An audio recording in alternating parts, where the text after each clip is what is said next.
When a commercial airliner goes down, the first thing investigators search for is the bright orange flight data recorder. The whole world knows what a black box is, but here is what almost nobody knows. Long before aviation existed, the railroad industry had already figured out how to record the final moments of a moving machine, and it has been refining that technology, quietly, for over a century.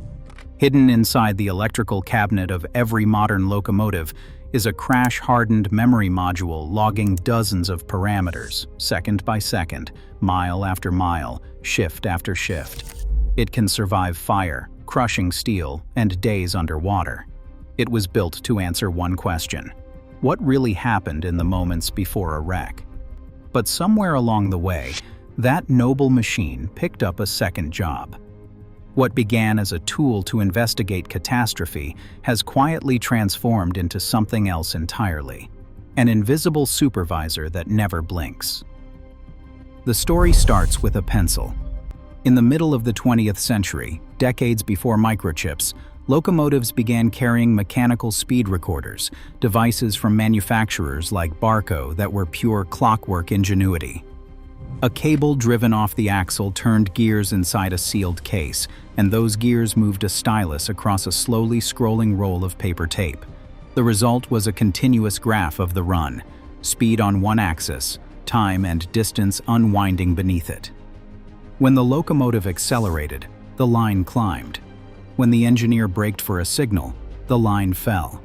Every run left behind a paper autobiography, and when the trip was over, a supervisor unlocked the case, pulled the tape, and read the journey like a doctor reading a heartbeat. And the engineers hated it. From the very first day, the men in the cab understood exactly what that scrolling paper meant. It was not there to protect them. It was there to check on them. Railroaders called it the SPY in the cab, and tape pulls became a standard weapon in the disciplinary arsenal. Did the graph show 62 in a 60? That was a formal hearing. Did the speed line dip suspiciously near a curve where a slow order had been issued? Explain yourself. The tape could not lie, but it also could not explain. It recorded that you were doing 55. It did not record the dispatcher's garbled instruction, the fog, the brake that was dragging, or the fact that you had been on duty for 15 hours. From the very beginning of recorded railroading, the data captured the machine and missed the human. Hold on to that thought, because this entire story is going to come back to it. The paper tape era ended the way most analog eras end, with a federal law and a catastrophe-driven push for something better. In 1988, after a series of deadly wrecks, Congress passed the Rail Safety Improvement Act, and event recorders became mandatory equipment on trains running 30 miles per hour or faster. The pencil gave way to solid-state memory. And then investigators ran into a brutally simple problem. A recorder is only useful if it survives the very disaster it exists to explain. Early electronic recorders were sometimes found melted, crushed, or soaked into silence, their data dying alongside the locomotive. So, in 2005, federal regulators rewrote the rules, and this is where the engineering gets genuinely impressive. Under the standard phased in through the late 2000s, every new lead locomotive must carry a certified crash-worthy event recorder memory module, and the certification tests read like a torture manual. The module must sit in a fire at 750 degrees Celsius, about 1400 degrees Fahrenheit, for a full hour, and then endure a lower temperature burn of 260 degrees for 10 more hours, because real wreck fires smolder long after the flames peak. It must survive an impact shock of 55 G, a crash pulse that would turn an unrestrained human body into memory. It must withstand a static crush of 110 kilonewtons, roughly 25,000 pounds of force, pressing on it for 5 minutes, the equivalent of wreckage settling onto it and staying there. It must spend 48 hours submerged in water, salt water, diesel fuel, or lubricating oil, then get doused in firefighting foam, and survive pressurized immersion simulating sinking deep underwater. Only if the data inside survives every single one of those trials in sequence does the module earn the right to be stamped. certified crashworthy. The regulation even dictates where it lives, mounted behind and below the collision posts, the strongest steel in the locomotive's skeleton, so the structure that protects the crew also shields the testimony. And what testimony it is. Think about the sheer scale of what this thing captures. The federally required list alone includes speed, direction, time, and distance. Throttle position, notch by notch. Every application and release of the automatic air brake, including emergency applications, with the system able to prove whether it was the engineer's hand that made them. The independent brake. Dynamic brake effort. The horn. Every blast time-stamped, which matters enormously at grade crossings, where whether you sounded the required sequence can decide a lawsuit. Wheel slip, headlight status, cab signal indications, and layered on top of all of it, the positive train control system. The digital overlay that supervises the train against its movement authorities feeds its own stream into the record, the mandatory directives sent to the engineer's screen, the maximum authorized speed, the warnings, the enforcements. The module holds the most recent 48 hours of the locomotive's operational life, a rolling 2-day confession, continuously overwritten, never blank.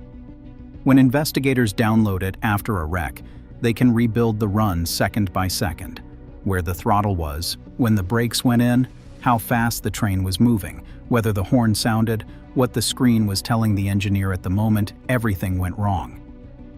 It is one of the most complete forensic instruments ever bolted to a machine. If you are finding this look inside the machinery of the railroad fascinating, hit subscribe. We break down locomotive engineering and the hidden realities of the rail industry every week. For a long time, the data told investigators almost everything, except the one thing they increasingly needed to know. The recorder could prove the throttle was open and the brakes were never applied. It could not say why. Was the engineer incapacitated, asleep, distracted, dead? On September 12, 2008, a Metrolink commuter train ran a red signal at Chatsworth, California, and met a Union Pacific freight head-on. 25 people died. The event recorder data was unambiguous about what the train did.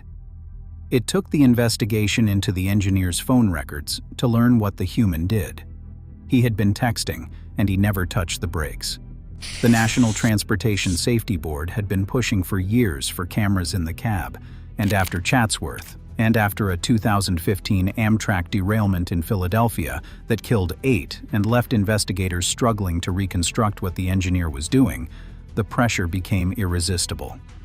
Federal regulators ultimately wrote inward and outward-facing image recorders into law for passenger locomotives, with the footage protected inside the same class of certified crashworthy memory or streamed to secure remote storage. Freight railroads, though not under the same mandate, have installed cameras across their fleets. The engineering here deserves its moment, because filming the inside of a locomotive cab is harder than it sounds. At night, the cab is deliberately kept near dark, so the crew's eyes stay adapted to the world outside the windshield. A camera that needed visible light would be useless, and a light that helped the camera would blind the crew. The solution is infrared. Cab cameras watch in wavelengths the human eye cannot perceive, illuminating the crew invisibly, seeing clearly in what looks to the engineer like comfortable darkness. Outward-facing cameras stare down the track, time-synced to the event recorder, so a grade crossing crash can be replayed with the data overlaid. Here is the crossing. Here is the car driving around the gates. Here is the horn sounding. Here is the emergency application. And let us be honest, as we should be, this technology has real, undeniable safety value. Outward cameras have ended thousands of false claims against train crews, proving over and over that the gates were down and the horn was blowing. Inward footage has given the NTSB answers that used to be unknowable, and those answers have driven genuine reforms. Nobody serious wants to go back to guessing. But capturing data to explain a crash is a very different thing from capturing data to control a workforce. And that line, the line between the investigator and the supervisor, has been quietly erased. Here is how it works now. Modern event recorders do not wait for a wreck, and they do not wait for a yardmaster to pull a tape. On much of the fleet, the data flows off the locomotive remotely, continuously, into company servers, where software combs through it looking for exceptions. Railroads have always run what they call efficiency tests, spot checks of rule compliance, but telemetry has industrialized them. The download knows every moment your speed brushed the limit. It knows if the horn sequence at a crossing started a fraction late. It knows how you handled the slack, how you braked, whether your train handling matched what the energy management software would have done. Under precision-scheduled railroading, with its relentless arithmetic of fewer people doing more work, that stream of exceptions becomes something else, a disciplinary production line. Unions have spent years describing the result. Charges built on telemetry minutiae, a horn a beat late, a speed excursion of a couple of miles per hour on a downgrade, wielded not as coaching but as cause, suspensions, points on discipline matrices, terminations. When management needs a reason, the recorder always has one, because no human being can operate a locomotive for 12 hours and generate a perfect data trail. The technology that was built to find the truth after a disaster has become a machine for manufacturing infractions before one. Now put that surveillance in its human context, because this is the part the data never shows. The people being recorded are among the most fatigued workers in American industry. Freight crews live on call, waiting for a phone that can ring at any hour, working unpredictable schedules that wreck sleep in ways decades of research link directly to accidents. In 2022, the industry's attendance policies, systems that penalized workers for taking time off, even for illness or family emergencies, helped push the nation's railroads to the edge of a strike that Congress ultimately intervened to stop. Railroaders told every reporter who would listen the same thing. They were exhausted, they could not see a doctor without risking their jobs, and they were being watched every second they worked. Sit with that combination for a moment. The data does not care that you have been awake for 20 hours. The camera does not care that you were called at 2 in the morning after 3 days of chaos. The download does not have a field for the funeral you could not attend. The recorder captures the horn, the throttle, the brake, and the speed, everything about the machine, and nothing about the condition of the human being operating it. Which means the record is always complete enough to convict and never complete enough to explain. The spy in the cab that engineers cursed in 1950 is still there. It just got better eyes, a perfect memory, and a direct line to the office. And here is the bitter irony buried in all of it. The honest safety case for this technology, the case the investigators make, points in exactly the opposite direction from how it is being used. The NTSB wants cameras and data to understand fatigue and distraction, to fix systems, schedules, and rules, to stop blaming individuals for failures that are structural. The disciplinary machine wants the same data to do precisely the reverse, to locate a rule violation, attach it to a name, and close the file. Same recorder, same footage.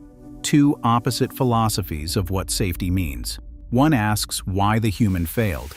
The other only asks whether. So yes, the locomotive event recorder is a remarkable piece of engineering. A module that can ride through a fire at 1400 degrees, take a 55G impact, sit crushed under wreckage, soak for 2 days in diesel, and still surrender every bite of the truth. It has solved mysteries, ended false accusations, and driven reforms that saved lives. It deserves to be admired. But technology is only as honest as the people who control it, and control of this technology sits entirely on one side of the cab door. What was designed to prevent the next tragedy has been repurposed into a digital tether, wrapped around the very crews who keep the continent's freight moving, tightening every time the schedule gets leaner and the workforce gets smaller. The black box sees every throttle move, every brake application, every blast of the horn, down to the second, through fire and water and crushing steel. What it cannot record, what it was never built to record, is the exhaustion of the human being sitting in the seat. If you appreciate the real, unfiltered stories behind the railroad industry, consider subscribing. We dive into the hidden engineering and the labor realities of freight rail every week. And I genuinely want your take on this one. Are inward-facing cameras an essential safety tool, or an overreach that treats professionals like suspects? Let's discuss it in the comments, and click the video on screen to see why crew fatigue has become such a massive problem on American railroads.